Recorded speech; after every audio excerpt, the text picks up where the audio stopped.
inni bar baalagatu saadhaki yarrabse haaruu danda'a bar garuu waan ati nama kabajaa taate waan ati nama atillee ana walitti muune ana illee walitti siqeenya waan qabnuu fi dhiifama si gaafachuun dirqama kiyya malee fedhii miti maaliif anaafati walitti siqeenya waan qabnu rabbi si badhiisu rabbi si badhiisu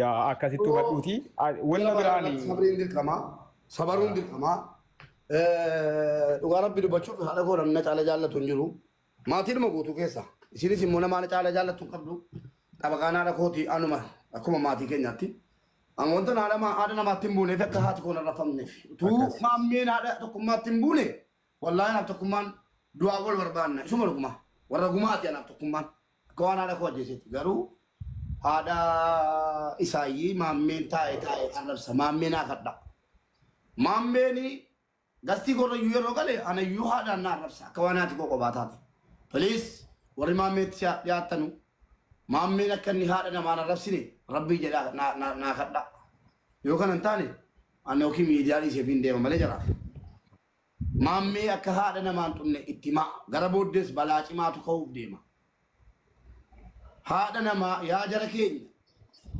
arii haati keessaa arrafamnaan obsa qabdanu nan beeka naaf gala anaaf gubataartu haadha kootiif gubataartu ana iyyuu arrabsaartu naaf gala garuu haati gamaas eenyu dura tuqe dirqama kaa dubbina kaa eenyu dura tuqe beektu maammeen waan inni jedhe dandeen dubbadhuan haadha isaatii wallaahi maammee jalqaba haadha mulluuc godhee mucaa miira keessa galche ishi maalan godha kaa miira keessan galin jedhuudii tokkummaadhaan miira keessa akkanitti walitti dubbadhu nabe maammeen isa obboleessa koo dhiigaa tokkummaan isa obboleessa kooti yeesanii akkanitti walitti dubbadhu nabe maaliif haadha isaati arrabbamte jalqaba namni arrabse maal jarana haadha koon jibbiyaan yaa jara keenyaan rabbi haadha koo bira naa geessu ammayyuu jechuudha arga taanaan haadha koo arga taanaan akka itti dheebodhee jiru akka itti dheebotaa jiru anatu beeka akka ijoollee waggaa sadiitti na laalaa dhimma haadha kooti irratti dhimma haadha na deessee sana irratti dhimma haadha naaf gubataa ibidda jala teessee umrii sii guutuu har'a deessee ilmoon qabdu haati kun deessee ilmoon qabdu namni arrabsiisaa jiru nuti tuu ilmoo deessi rabbiin ilmoo gagaarii kenneefi hadda silaa namni eebbisa malee arrabsu rabmoota akkana godhe gaa ijoollee hunda keenya jechuudha sinii galee utuu kooti silaa namni waan gaarii yeroo na jedhu hunda haadha koo naa eebbisuun barbaadaan ana eebbisuurra haadha koo naa eebbisuun barbaadaan ka rabbi rahmata siidhaa godhu yoo badii qabaatti ka rabbi siidhaa dhiisu haadha kootiif laffaa jiran amantanus amanuu baattanus haadha mubee maaltu ta'e beektaa mubee asaan maammee shilla kaamu rakkoo qabu maammee sun utuu waan sana waraabamaa sana sitti erge dandeessee baqa baay'ee isaatii narratti hin ture beektaa awwalee waliin sii galee. Ijoollee na arganiiru wallaahi kan maammee. Argiteetta miti? Argiteetta miti? Kanatu harkaa badee akkan haasa'u na dhabsiise malee natti dhagahame. Maafaadha koo arrabsitee naa jettee. Yeroo namni immoo kun immoo haadha. Ani immoo waan asirratti waan siin jedha. Waan siin jedha gaa asirratti. Kan maammee sitti ergani miti argite miti ani immoo nan balleesse deebisaa deebisuu mataa kiyyatti. Ani immoo deebisaa deebisuun balleesse. Isuma argite san. Isuma badaa sanaaf deebisuu koo nayya kiyaan isuma sanaaf isuma argite sanaaf jechuudha. Deebisuun balleesse. Deebisuun sirrii miti. Sanan dogongore. Isuma maammee sitti erge. Isu ati argitee arraba maammee kan dandeessa waan ta'eef eega argitee namatti quban qabina ilmoo ajaatu haadha gaarii mana tarrabsiitti jedhan sana naqunname kaleessa. Tu maammeen akka sanatti haadha tokkummaan arrabsine yookiin lubbuun jirti yookiin Allahu a'laman jiraachuu dhiisanii hin beeku yoo jiraata rabbi umurii adeeressu nama haadha hin qabneetu tokkoffaa qiimaa haadhaa beeka lammaffaan immoo namni haati isaa arrafamtee obsu jiraachuun mala namni obsine jiraachuun mala an kan garaan koo na gubatu yeroo haati koo arrafamtu garaan koo na gubata wanta asirra taa'e qalbiidha yoo ta'e malee qubna garaan maaloo haadha keeti naman haadha arrabse koo dhiifaman gaafadhan argine isaa xiqqoo masaree haadha keetii nan jedhaniyyuu nan gaabba dhiifaman gaafadha dhiifama qulqulluu gaabbee ishee na jechuudha sidii galee dhugaadha haati nama guddi haadha nama arrabsaa haadha koo na arrabsa jechuun hin jiru Dhiiga dibatee namni gabaabee tisiisan darra qubattee jechuun hin jiru. Haati haadhuma. Namni haadha keetiin saree siin jenna. Nati immoo haadha namaatiin karkarroo yoo jette arrabni arrabuma ana biratti. Namni haadha nama arrabsu amma maammeen ilaa yoo malqiyaamaa haadha kun arrabsinaa jechuun danda'u. Guyyaatti tuu haadha namaan arrabsin laayibii banatee laayibii irraa ba'een beeku. Ishii gaa maal gootu ne? Maal gootu ne gaa? Ammas haati koo arrabfamuuf jirti. Qophiidhaan sabaruudha.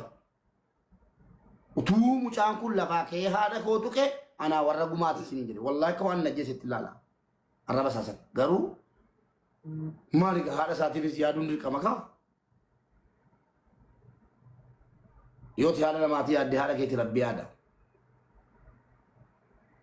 Haadha koon tuqina haadha nama arrabsa. Haadha koon tuqina haadha nam beeka gara gootiin dallantani mubeen laaluu jettani. Mubaaree namoonni danuu viidiyoo jettani utuma maammeen arrabse mubeen laaluu. Wanti tokko tokko mubee miti abbaa barbaade rabbii mun caalaa mubeen rabbiin hin laaluu jedha. Mubeen laaluu nyaina mubeen maali nama rabbiin hin laaluu yoo jette wayya.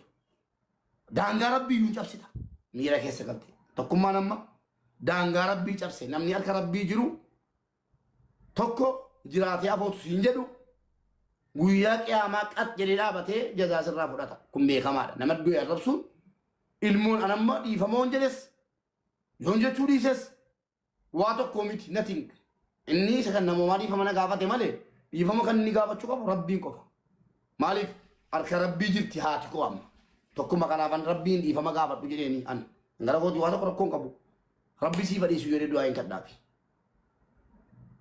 Dhageessanii kanaa jennaan namoonni haadha namaa arrabsitanu xiqqoo si haadha namaa maal kamtu warqiidhaan hojjetamte kamtu dhoqqeedhaan hojjetamte.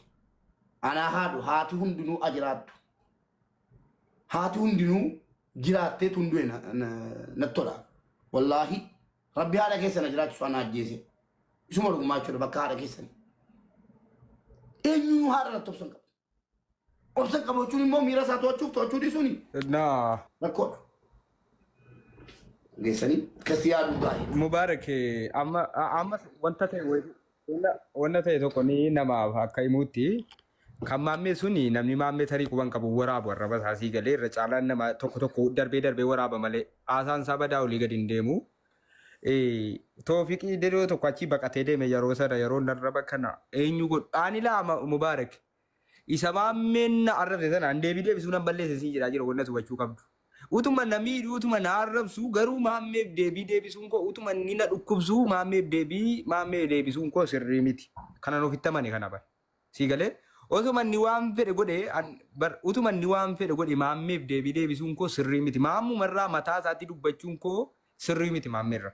Igale maammee jala dhahee dhiisuun qaban ture lamaan Sharafuddin akkaawuntiin na arrabsisiise harki arrabsisiise inni arrabse jedheen aare inni sana sigale bilbilee illee waan kana yaaluu eenyu gochuuf inni yaaleen ture walumaa galatti akkasii mubee namoonni immoo kana keessa ergaa dabarfachuu barbaadanu isin ofirraan deebisa akka ajaa'ibaattan ofirraa isin deebisa.